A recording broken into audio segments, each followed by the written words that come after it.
Caretaker speech can also be called baby talk.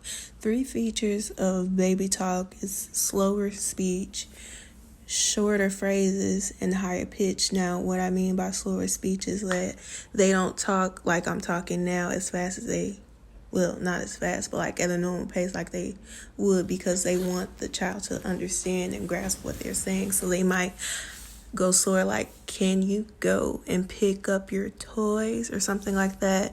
Shorter phrases would be, instead of telling them, like, okay, say for instance in the book it used an example of like a certain type of bird. You wouldn't say, oh, that's a yellow nosed parrot or something. You would just say, oh, look, it's a bird, kind of.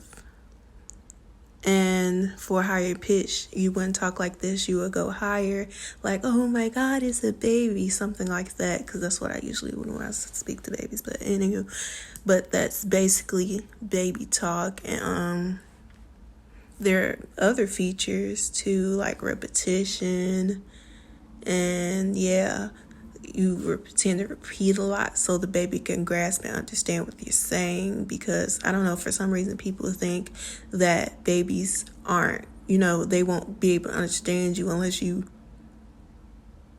dumb it down, which really, that's not really the case.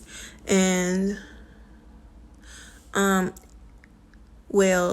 there isn't exactly research to show whether baby talk is harmful or helpful for the child that's acquiring their native language, but people feel certain ways about it. Like, some people feel like baby speech, talking to a baby like that, isn't really helpful. It won't help them really it won't help them really. It'll just keep them at a certain level of language instead of,